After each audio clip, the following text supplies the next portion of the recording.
Good morning विद्यार्थी मित्रों। हवे आजना लेक्चर में आपणे बोर्ड पर एक भणाववानो ट्रायल लईए छीए। विद्यार्थी मित्रों, तमे नक्की करजो कि भाई आपणी जूनी सिस्टम चालती थी ए बराबर हती कि अहींया जे बोर्ड पर लईए छीए ए तमने वधु अनुकूल आवे छे। हवे बोर्ड वसाई लीधुं छे एटले जोईए हवे एमां कि तमने केवी अनुकूलता थाय छे। नवा मुद्दाथी शरूआत करीए छीए। लास्ट टाइम जे मुद्दाओ भणेला हता त्यांथी आगळ शीखवानी शरूआत करीए। तो 2.11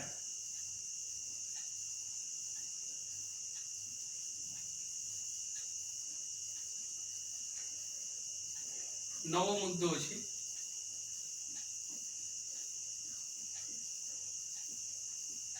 कैपेसिटरो અને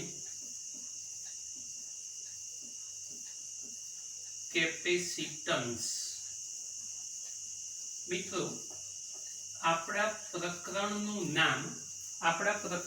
નામ સ્થિત વિદ્યુત સ્થિતિમાન અને કેપેસિટન્સ। હવે એ પ્રકરણની અંદર શરૂઆતમાં મેં તમને કીધું હતું કે સામાન્ય રીતે આપણું પ્રકરણ એ બે ભાગમાં વહેંચાયેલું છે। નંબર 1 સ્થિત વિદ્યુત સ્થિતિમાન। તો અત્યાર સુધી સ્થિત વિદ્યુત સ્થિતિમાન માટેની બધી વાતો કરી ચૂક્યા।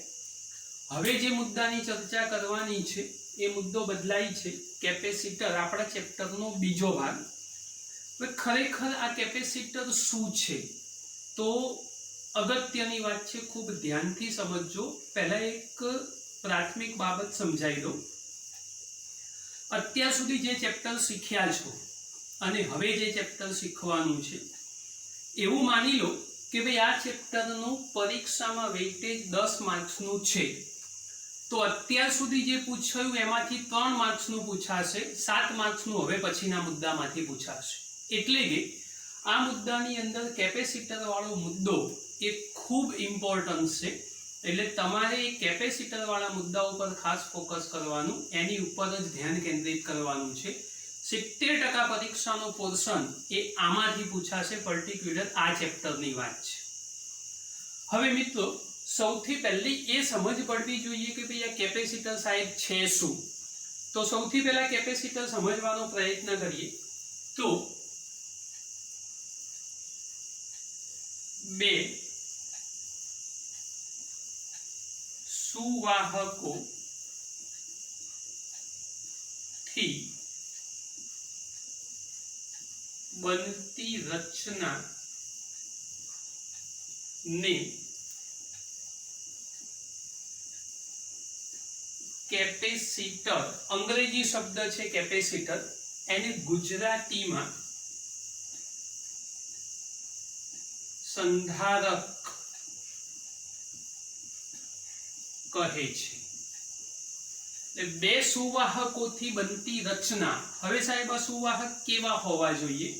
तो बे प्लेट होय तो चाले, बे तकती होय तो चाले, बे गोळा हशे तो चालशे, बे सळिया हशे तो चालशे, बे तार हशे तो पण चालशे। तो एवा बे सुवाहकोथी बनती रचना एने आपणे केपेसिटर कहीशुं। आवा केपेसिटरने जो समजવાનો प्रयत्न करवो होय तो मानी लो कि भाई आवा यादच्छिक बे सुवाहको विचारी लईए। ए गोळा स्वरूपे, प्लेट स्वरूपे, तकती स्वरूपे गमे ते विचारी शकाय। धारो के पहला गोळा परनो विद्युत भार Q1 is equal to Q छे। बीजा गोळा परनो विद्युत भार Q2 इज इक्वल टू पण Q ज छे। पण सामान्य रीते केपेसिटरनी रचनामां एक वाहक एटले के गोळो ए धन भारित होय छे। आम तो आखी रचना उपर दर्शावे आटलो पोर्शन चालशे। अने बीजो वाहक ए ऋण विद्युत भारित होय छे। एटले के अहींया तमे आ प्रमाणे नेगेटिव साइन थी दर्शावी शको। बंने गोळा परना विद्युत स्थितिमानो V1 અને બીજા ગોળા પરનું વિદ્યુત સ્થિતિમાન V2 છે। એટલે પહેલા ગોળા પરનું વિદ્યુત સ્થિતિમાન V1 અને બીજા ગોળા પરનું વિદ્યુત સ્થિતિમાન V2 છે. જરૂરી નથી કે ભાઈ બે વાહક હોય તો જ કેપેસિટર બને, એક વાહકનું પણ કેપેસિટર બની શકે. તમારે એવું સમજવાનું છે કે ભાઈ એક વાહક અહીંયા છે તો બીજો વાહક અહીંયાથી ક્યાંક દૂર અનંત અંતરે હોવો જોઈએ. તો એવો બીજો જે વાહક છે આપણી પાસે એ અનંત અંતરે કોઈક જગ્યાએ ડેવલપ થયેલો હશે. એટલે કે બીજો વિદ્યુતભાર ક્યાંક અનંત અંતરે રહેલો હશે. એવો કોઈ પણ પ્રકારનો વાહક હોઈ શકે, જરૂરી નથી ગોળો જ હોય. મિત્રો, આ સ્ટેટમેન્ટને એ રીતે પણ સમજી શકાય કે આપણી પૃથ્વી કે જે વિદ્યુતની સુવાહક છે તો એને પણ કેપેસિટર તરીકે ઓળખી શકાય. આગળ જઈશું એટલે એના માટેની પણ ચર્ચા કરીશું, બાકી હાલ બહુ ચિંતા કરવાની જરૂર નથી. હવે આ બંને જે આપણી પાસે ગોળાઓ તૈયાર થયા એ બંને ગોળા વચ્ચે વિદ્યુત સ્થિતિમાનનો તફાવત એ V is equal to V1 minus V2 હશે. કેમ કે એક ગોળા ઉપર ધન વિદ્યુત ભારિત છે એનું સ્થિતિમાન V1, બીજાનું V2 લીધું છે, એટલે બંને વચ્ચેનો તફાવત જે તૈયાર થશે એ V1 minus V2 થશે. કોઈ પણ પ્રકારની આવી રચના એની ઉપર વિદ્યુત ભાર એને તમે બેટરી સાથે જોડી અને પણ વિદ્યુત ભાર પ્રોડ્યુસ કરી શકો. હવે મિત્રો સમજો કે ભાઈ આપણું વિદ્યુત સ્થિતિમાનનું સૂત્ર, તો વિદ્યુત સ્થિતિમાનનું સૂત્ર V is equal to KQ upon R. આ બંને ગોળાઓ જે પસંદ કરેલા છે યાદચ્છિક એક જ સરખા છે, એટલે કે બંનેની ત્રિજ્યા સમાન હશે અને K એ અચળ છે જે આપણને ખબર છે, આપણે શીખેલા છીએ.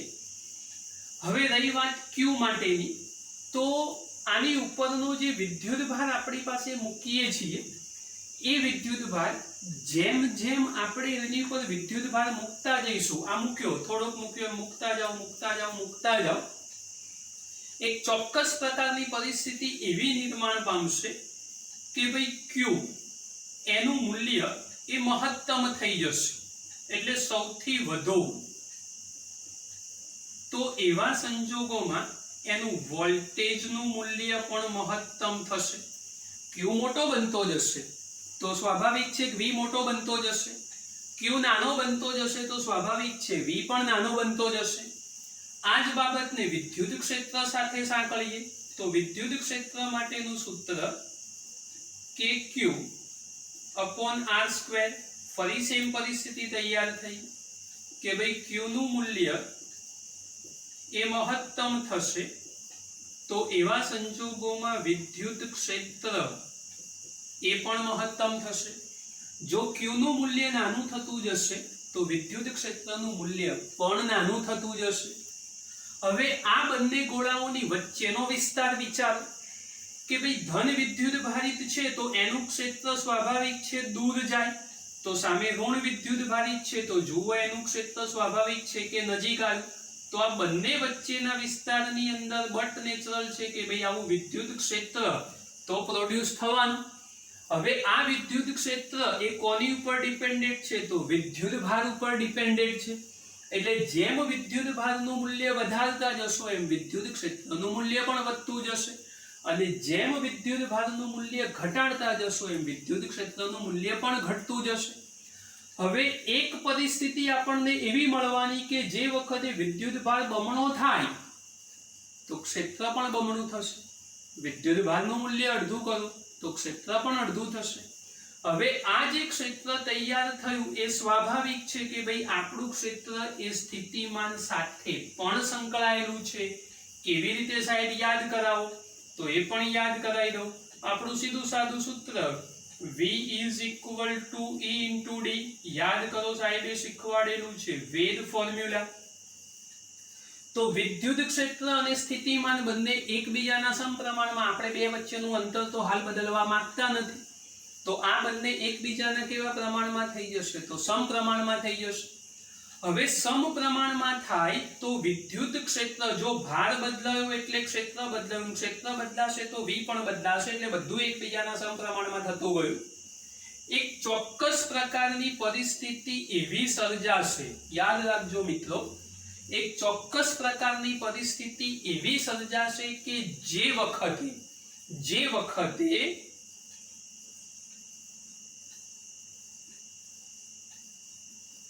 Q અને V એનો ગુણોત્તર અચળ થઈ જશે. જે વખતે Q અને V એનો ગુણોત્તર અચળ થઈ જશે. સમજો, વિદ્યુત ભારનું મૂલ્ય વધારતા જાવ તો વ્યવહારિક વાત છે કે ભાઈ સ્થિતિમાનનું મૂલ્ય બી વધવાનું, ઘટાડતા જશો તો ઘટશે. એક ચોક્કસ પરિસ્થિતિ એવી આવશે કે જે વખતે હવે તમે આની પર વિદ્યુત ભાર મૂકશો તો એ વખતે Q અને V નો ગુણોત્તર અચળ બનશે અને આ જે અચળ ગુણોત્તર તૈયાર થયો એને કેપેસિટરના કેપેસિટન્સ તરીકે ઓળખી શકાય. યાદ રાખજો, એને કેપેસિટરના કેપેસિટન્સ તરીકે ઓળખવામાં આવે છે. ફરી એકવાર, નવી ભૌતિક રાશિ પ્રાપ્ત થઈ છે અને જો નવી ભૌતિક રાશિ પ્રાપ્ત થઈ હોય તો એનો એકમ એ શોધવો પડશે. હવે આના એકમ માટેની વાત કરીએ તો Q એટલે વિદ્યુત ભારનો એકમ થશે કુલંબ અને વિદ્યુત સ્થિતિમાન માટેનો એકમ થશે વોલ્ટ. કુલંબ પ્રતિ વોલ્ટ. પણ બેટા એક વસ્તુ સમજો કે આ આખી કેપેસિટરની રચના શોધવા વાળા વૈજ્ઞાનિકનું નામ માઇકલ ફેરાડે અને એટલા માટે એને એકમને ફેરાડે એકમ તરીકે ઓળખી શકાય.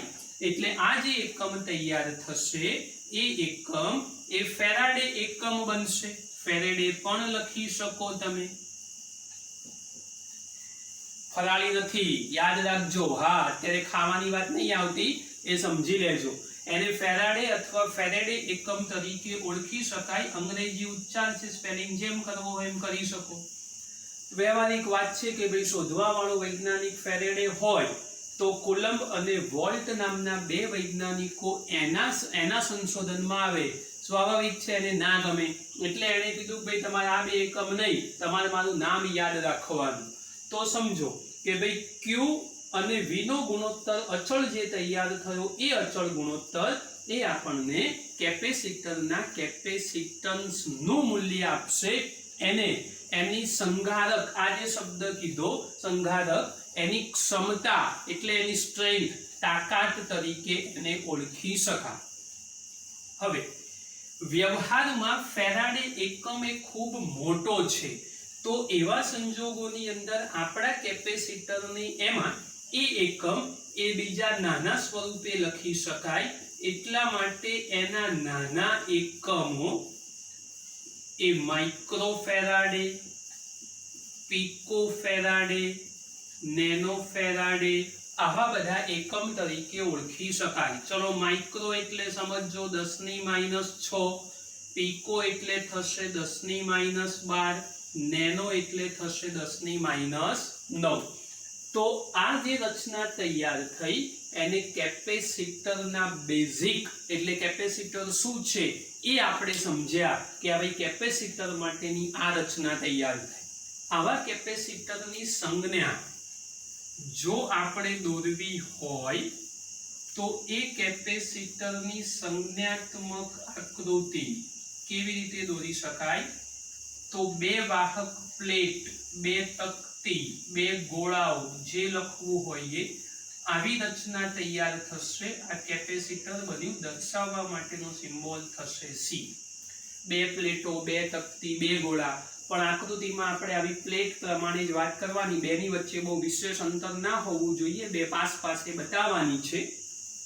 આ કેપેસિટર જે તૈયાર થયું એ અચળ કેપેસિટર, એનું મૂલ્ય એ આપણે કોઈ સંજોગોમાં બદલી શકતા નથી તો એને અચળ કેપેસિટર કહીશું.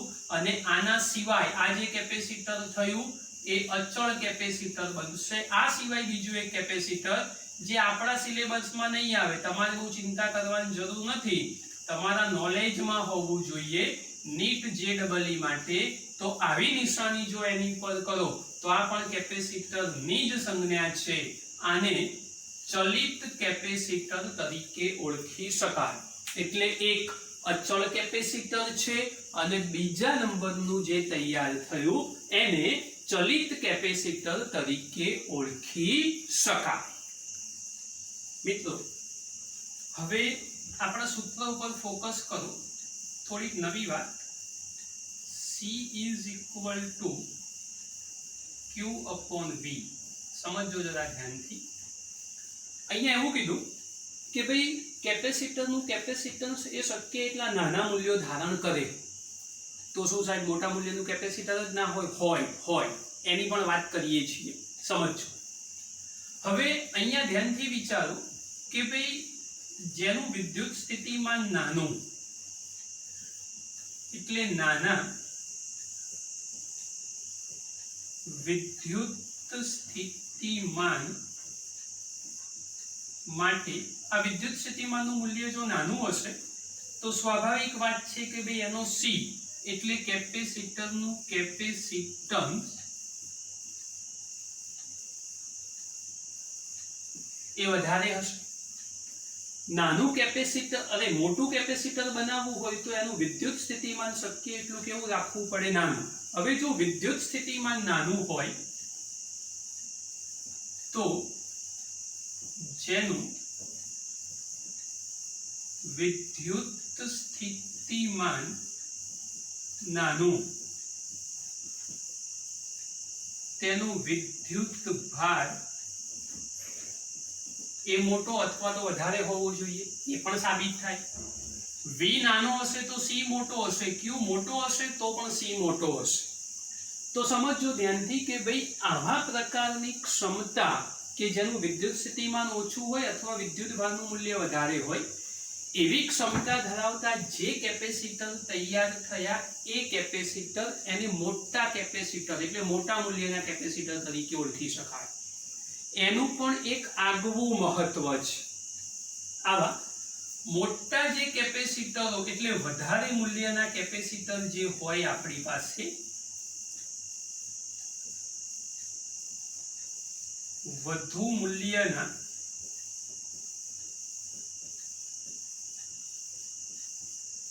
કેપેસિટર એ હવાનું આયનીકરણ કરે છે। જેનું કેપેસિટન્સ બહુ જ પ્રબળ હોય। હવે સમજો કેપેસિટરની બે પ્લેટો એક ઉપર ધન વિદ્યુતભાર બીજા ઉપર ઋણ વિદ્યુતભાર ને બંનેની વચ્ચે જે ક્ષેત્ર તૈયાર થયું એટલે ક્ષેત્રની પ્રબળતા વધવાની છે। જો કેપેસિટરનું કેપેસિટન્સ વધુ હશે તો ક્ષેત્રની પ્રબળતા વધારશે અને જો ક્ષેત્રની પ્રબળતા વધારશે તો એ આજુબાજુનું વાતાવરણ એટલે કે હવા એનું શું કરી નાખશે આયનીકરણ। અને જો હવાનું આયનીકરણ થશે તો એની ઉપરનો જે વિદ્યુત ભાર છે આયનીકરણ થવાનું એટલે એની પરનો જે વિદ્યુત ભાર છે એ વિદ્યુત ભાર એ લીક થવા લાગશે। આયનીકરણના કારણે વિદ્યુત ભાર ઘટશે એટલે એને લીક થયો એવું કહેવાય। લીકેજ જે આપણે કહીએ છીએ ને કે ભાઈ નળ હોય ને નળમાંથી પાણી ટપક્યા કરતું એને લીકેજ તરીકે ઓળખી શકાય। તો એ વિદ્યુત ભારનું મૂલ્ય ઘટશે એટલે વિદ્યુત ભાર લીક થવા લાગશે। હવે વિદ્યુત ભાર જો લીક થવા લાગ્યો તો એની પર નવો વિદ્યુત ભાર આપણે પ્રોડ્યુસ કરવો પડે અથવા તો નવો વિદ્યુત ભાર મૂકવો પડશે। તો એ નવો વિદ્યુત ભાર મૂકવા માટેની સિસ્ટમ શું છે તો એને થોડાક બેઝિક નોર્મલ ઉદાહરણથી સમજી શકાય। દાખલા તરીકે આ વાતો ટેક્સ્ટબુકમાં નથી પણ ધ્યાનથી સમજજો। ધારો કે અલગ કરેલો આવો એક જ વાહક ગોળો છે અને એવો એક જ વાહક ગોળો હોય હું એની પર ધન વિદ્યુત ભાર મૂક્યા કરું તો મૂકતા જાઉં આની પણ એક આપણી લિમિટેશન હોય કે ભાઈ આ વિદ્યુત ભાર ક્યાં સુધી મૂકી શકો તમે તો જ્યાં સુધી એની સપાટી સંપૂર્ણ રીતે ભરાઈ ના જાય ત્યાં સુધી તમે આ વિદ્યુત ભાર મૂકી શકો। એક પરિસ્થિતિ એવી નિર્માણ પામે કે હવે આ ગોળા ઉપર કોઈ પણ પ્રકારનો વિદ્યુત ભાર મૂકી શકાતો નથી તો શું થાય કે ભાઈ આની ઉપરનો વિદ્યુત ભાર અહીંથી ઘટવા લાગે એને લીકેજ થયું એવું કહેવાય।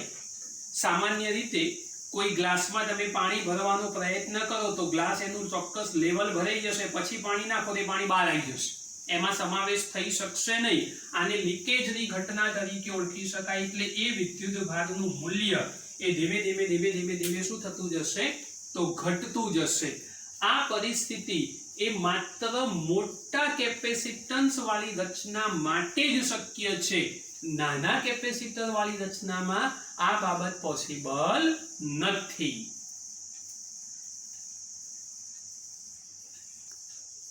મિત્રો તો હવે સમજો જરા, નવા મુદ્દાની થોડીક વાત કરીએ. ટોપિક ચાલુ છે, એક થોડીક નવી વાત બીજી, ડાઇલેક્ટ્રિક સ્ટ્રેન્થ.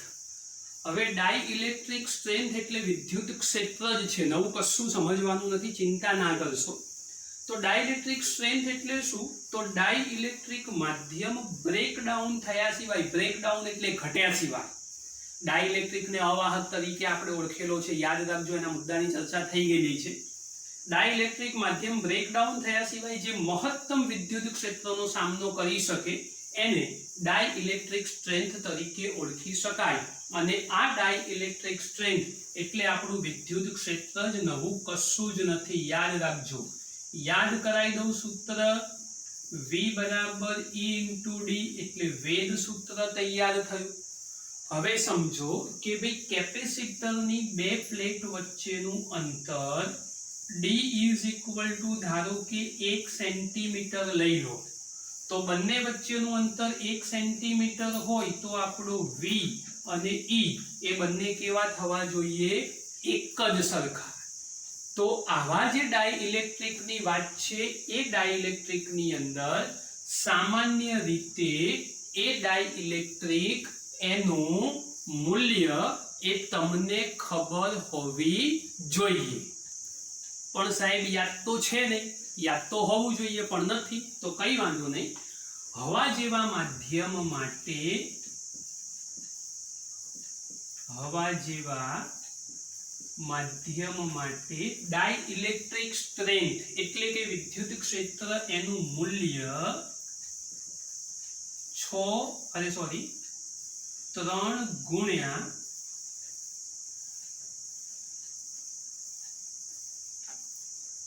એનું મૂલ્ય 3 ગુણ્યા 10⁶ વોલ્ટ પ્રતિ મીટર. યાદ રાખજો, વોલ્ટ પ્રતિ મીટર એ આપણે વિદ્યુત ક્ષેત્રનો એકમ લીધેલો છે, એટલા માટે એનું મૂલ્ય 3 ગુણ્યા 10⁶ વોલ્ટ પ્રતિ મીટર જેટલું હોવું જોઈએ. હવે ધ્યાનથી સમજજો કે ભાઈ D આપણે જો 1 સેન્ટીમીટર લઈ લો, અથવા તો સેન્ટીમીટરનું મીટરમાં રૂપાંતર કરીને આપણે એવું ધારી લઈએ કે ભાઈ D = 1 મીટર. આમ તો 1 મીટર એટલે બહુ મોટું અંતર કહેવાય. તો આપણે એકમ ધારો કે ધારી લો તો V અને E બંને કેવા થઈ જવા જોઈએ? સમાન. એટલે હવા જેવા માધ્યમ માટે જો ક્ષેત્રનું મૂલ્ય આટલું હોય તો એકમ અંતર માટેની વાત કરો તો એના સ્થિતિમાનનું મૂલ્ય પણ એના જેટલું જ થવું જોઈએ. મિત્રો, આ કેપેસિટરના બેઝિક કોન્સેપ્ટો તમને સમજાવ્યા છે. ટેક્સ્ટબુકની અંદર આ દરેકે દરેક પ્રકારની માહિતી અપ ટુ ડેટ લખેલી હોય જ છે. એટલે તમે ટેક્સ્ટબુક ખાસ વાંચવાનો આગ્રહ રાખજો. જો ટેક્સ્ટબુક પ્રોપર રીતે વાંચવાનો પ્રયત્ન નહીં કરો તો આ દરેકે દરેક પ્રકારના મુદ્દાઓ સરળતાથી સમજી શકશો નહીં. ટેક્સ્ટબુક એક એવું રેફરન્સ બુક આપણે લાવવાનું કીધું છે, તમે કદાચ અમુક બાળકોએ લાવી પણ દીધી હશે, પણ રેફરન્સ બુક એ પ્રિપેરેશન માટેનો સબ્જેક્ટ છે કે ભાઈ તૈયારી કરવી હોય તો એમાંથી કરાય, પણ બેઝિક નોલેજ જો આપણે મેળવવું હોય તો એના માટે ટેક્સ્ટ બુક જોઈએ. ટેક્સ્ટ બુક સિવાય આ દરેક બાબતો એ તમને સરળતાથી સમજ પડશે નહીં. તો આ દરેક બાબતો અગત્યની છે, ખાસ ધ્યાન રાખજો અને ધ્યાન રાખીને સમજજો અને આ દરેક વસ્તુઓને લખી અને પ્રેક્ટિસ કરજો. ચાલો મિત્રો, હવે નવા મુદ્દાની શરૂઆત કરીએ. This is most very most પરીક્ષાની અંદર પૂછાશે જેવું કહીએ તો ચાલે, આપણી ભાષામાં 500% ગણી લેવાનું. 2.12 સમાંતર પ્લેટ કેપેસિટર. 10મા ધોરણમાં ક્યાંક અવરોધોનું શ્રેણી અને સમાંતર જોડાણ શીખ્યા હશો, એવું કેપેસિટરનું આ ચેપ્ટરમાં શીખવાનું આવશે, નેક્સ્ટ લેક્ચરમાં કરીશું. પણ આજના મુદ્દાની વાત બરાબર ધ્યાનથી સમજજો કે ભાઈ સમાંતર પ્લેટ કેપેસિટર ખરેખર શું છે, એને ધ્યાનથી સમજો. તો આ પ્રશ્ન એટલો બધો વીઆઈપી છે કે લગભગ દર વર્ષે બોર્ડની પરીક્ષામાં હોય છે, એટલા માટે આ પ્રશ્ન એ મોસ્ટ આઈએમપી ગણી શકાય, એટલે ખૂબ ધ્યાનથી તૈયાર કરજો, ગોખવાનો પ્રયત્ન ના કરતા. આકૃતિમાં દર્શાવ્યા પ્રમાણે આવી બે કેપેસિટરની પ્લેટો છે. આપણે આગળ પણ કીધેલું છે કે ભાઈ કેપેસિટરની જે બે પ્લેટ તૈયાર થઈ એ બંને પ્લેટ વચ્ચેનું અંતર એ કેપેસિટરના પરિમાણ એટલે કે એની સાઇઝ કરતા નાનું હોય. વાસ્તવમાં કેપેસિટર નાનું જ દર્શાવાય આ જ પ્રમાણે, આટલું નાનું, પણ આ તો આપણને સમજ પડે એટલે આપણે થોડું વિસ્તારથી સમજીએ છીએ. આ બે પ્લેટો જે તૈયાર થઈ એ બે પ્લેટમાંથી એક પ્લેટ એ આગળ શીખવાડ્યું એ પ્રમાણે ધનભારિત હશે અને બીજા નંબરની જે પ્લેટ છે એ પ્લેટ એ ઋણ ભારિત હશે. પહેલું પ્રકરણ એ તમને યાદ હોવું જોઈએ. આપણે પહેલા પ્રકરણનો ઉપયોગ અહીંયા કરવાના છીએ એટલે સમજજો.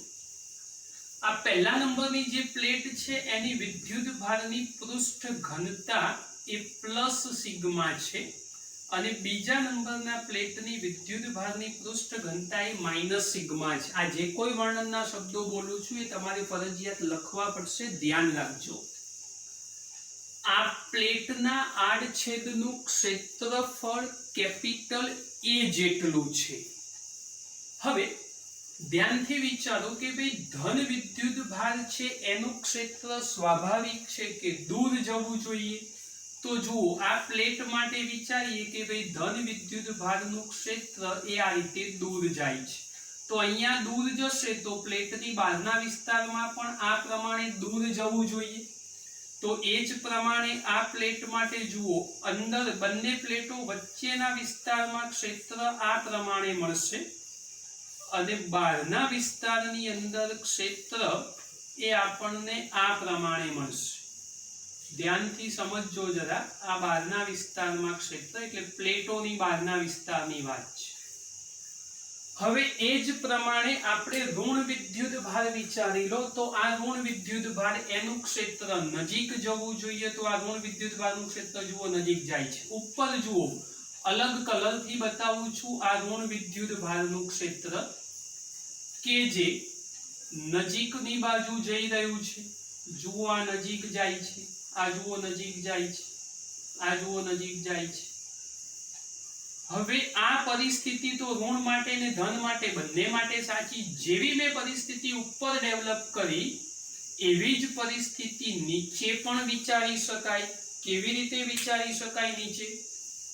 તો જુઓ આ ધન પ્લેટ છે એનું ક્ષેત્ર એ ક્યાં જવું જોઈએ? તો દૂર જવું જોઈએ. તો જુઓ આ ધન પ્લેટનું ક્ષેત્ર દૂર જાય એ તીર થોડું મોટું દોરું છું એવું સમજી લો. તો આ ધન વિદ્યુત ભારનું ક્ષેત્ર જે બ્લેક કલરથી આપણને દેખાય છે. આવું બધું ચોપડીમાં નહીં કરેલું હોય એટલે ધ્યાનથી સમજજો. હવે ઋણ વિદ્યુત ભારનું ક્ષેત્ર નજીક જવું જોઈએ. તો જુઓ ઋણ વિદ્યુત ભારનું ક્ષેત્ર નજીક લઈ જઉં છું. તો આ જે કેપેસિટર આપણી પાસે તૈયાર થયું, આ જે ભાગ તૈયાર થયો એ કેપેસિટરની પ્લેટનો ઉપરનો ભાગ કહેવાય અને આ જે ભાગ તૈયાર થયો એ કેપેસિટરની પ્લેટનો નીચેનો ભાગ કહેવાય. હવે બંને પ્લેટોના કારણે ક્ષેત્ર આપણને દેખાય છે. તો એ ક્ષેત્ર આપણે લખવાનો પ્રયત્ન કરીએ. તો સૌથી પહેલા પ્લસ સિગ્મા વિદ્યુત ભારની પૃષ્ઠ ઘનતા ની ઉપરના ભાગમાં વિદ્યુત ક્ષેત્ર. ચલો ઉપરના ભાગમાં જુઓ વિદ્યુત ક્ષેત્ર બંનેના કારણે રચાઈને પરસ્પર વિરુદ્ધ દિશામાં. તો E is equal to યાદ કરો sigma upon 2 epsilon 0 minus sigma upon 2 epsilon 0. પરિસ્થિતિ કેવું મૂલ્ય મેળવી આપશે? તો 0, જે પહેલા પ્રકરણમાં ઓલરેડી શીખેલા છીએ. આવી જ વાત અહીંયા કરીશું. માઇનસ સિગ્મા ની આ જે માઇનસ સિગ્મા વાળી પ્લેટ છે એનો નીચેનો ભાગ ની નીચેના ભાગમાં વિદ્યુત ક્ષેત્ર. ચલો ત્યાં જુઓ તો શું થશે ભાઈ? ત્યાં પણ પરસ્પર વિરુદ્ધ દિશા. એટલે sigma upon 2 epsilon 0 minus sigma upon 2 epsilon 0 is equal two 0 થઈ જશે. તો આનો અર્થ એવો થયો કે ભાઈ બંને પ્લેટની બહારના વિસ્તારમાં કોઈ જગ્યાએ વિદ્યુત ક્ષેત્ર ઉત્પન્ન થવાનું નથી. તો સાહેબ હવે પ્લેટોની વચ્ચેના વિસ્તારની વાત કરીએ તો પ્લેટોના વચ્ચેના ભાગમાં, ચલો વચ્ચેના ભાગમાં જુઓ, આ તીર ધન માટે બી લાગુ પડશે, ઋણ માટે પણ લાગુ પડશે. તો એ બંનેના સરવાળા બરાબર થઈ જશે. એટલે E is equal to sigma upon 2 epsilon 0 plus sigma upon 2 epsilon 0. આ પરસ્પર વિરુદ્ધ દિશા એટલે માઇનસ, એક જ દિશા એટલે પ્લસ, અડધું અડધું એટલે મૂલ્ય થઈ જશે આખું. એટલે E બરાબર સિગ્મા અપોન એપ્સિલોન 0. આ અગત્યની વાત, ખાસ ધ્યાન રાખજો. પણ સિગ્મા શું છે તો એ ઓલરેડી શીખવાડેલી વાત છે કે ભાઈ sigma is equal two Q upon A, જ્યાં એ પ્લેટનું ક્ષેત્રફળ અને Q એટલે પ્લેટ પરનો વિદ્યુત ભાર. તો હવે ક્ષેત્ર શું તૈયાર થાય ભાઈ? E is equal two Q ના છેદમાં એપ્સિલોન 0 ઇન્ટુ A. તો વિદ્યુત ક્ષેત્ર રેડી થઈ ગયું આપણી પાસે. આપણે શોધવાનું છે સમાંતર પ્લેટ કેપેસિટર, એટલે એ કેપેસિટર માટેનું કેપેસિટન્સ. હવે કેપેસિટન્સ શોધવું હોય તો સૂત્ર છે Q બરાબર CV. હવે Q બરાબર CV સૂત્રનો ઉપયોગ કરવો હોય તો વિદ્યુત સ્થિતિમાન તો જોઈશે. તો હવે વિદ્યુત સ્થિતિમાન માટેની વાત કરીએ તો હવે વેધ સૂત્ર યાદ કરો, V બરાબર E ઇન્ટુ D. આ બંને પ્લેટો વચ્ચે જે ક્ષેત્ર ઉત્પન્ન થાય એના કારણે વિદ્યુત સ્થિતિમાન મળશે ને D એ બંને પ્લેટ વચ્ચેનું અંતર છે. તો V બરાબર E ઇન્ટુ D. ચલો E ની કિંમત મૂકી દો, આને સમીકરણ નંબર 1 કહી દઈશું. તો V બરાબર Q upon epsilon 0 into A અને D તો ખરો જ. તો વિદ્યુત સ્થિતિમાન માટેનું સૂત્ર આપણી પાસે તૈયાર થઈ ગયું. આ ઇક્વેશન નંબર બીજું મળી ગયું, V મળી ગયો. તમારે શોધવું છે કેપેસિટરનું કેપેસિટન્સ. ચલો કેપેસિટરનું કેપેસિટન્સ શોધવું હોય તો હવે શું કરશો? તો હવે આપણું સાદું સૂત્ર Q is equal two CV. યાદ રહે એટલા માટે આપણે આવું બોલીએ છીએ. ચલો C ને કરતા બનાવો તો થશે Q અપોન V. હવે Q અપોન V માં આપણી કિંમત મૂકી દો, V માટેની Q સલામત. આ V ની કિંમત તૈયાર થઈ. હવે આપણું સૂત્ર Q is equal two CV. યાદ રહે એટલા માટે આવું ફરી એકવાર કહી દઉં છું. C ને કરતા બનાવો Q અપોન V. ચલો ઉપરથી કિંમત મૂકી દઈએ તો Q સલામત, V ની જગ્યાએ કિંમત Q into D epsilon 0 A. Q cancel કરી દો, છેદનો છેદ ઉપર લઈ જાઓ તો C ઇઝ ઇક્વલ ટુ, છેદનો છેદ ઉપર જતો રહેશે તો એપ્સિલોન 0 A અપોન D. આ સમાંતર પ્લેટ કેપેસિટરના કેપેસિટન્સ માટેનું મોસ્ટ આઈએમપી ખૂબ અગત્યનું સૂત્ર. આ સૂત્ર MCQ સોલ્વ કરવામાં પણ એટલો ફાયદો કરી આપશે, ધ્યાન રાખજો. હવે એક નાનકડી ગણતરી જે તમારે સેલ્ફ પ્રેક્ટિસમાં કરવાની છે. આ સૂત્ર સાબિત તો થઈ ગયું કે ભાઈ C બરાબર એપ્સિલોન 0 A અપોન D. પણ આવા સમાંતર પ્લેટ કેપેસિટરનું કેપેસિટન્સ કેટલું હોય? ધારો કે મારે શોધવું હોય તો આપણે કેવું કહી દઈએ કે ભાઈ A is equal to 1 meter square અને D is equal to 1 meter. હવે સમજો ધ્યાનથી, A બરાબર 1 મીટર સ્ક્વેર અને D બરાબર 1 મીટર. તો 1 મીટરની પ્લેટ, બે પ્લેટો વચ્ચેનું અંતર 1 મીટર. આવું કેપેસિટર કોઈ સંજોગોમાં શક્ય નથી. તો શું કરવું પડે?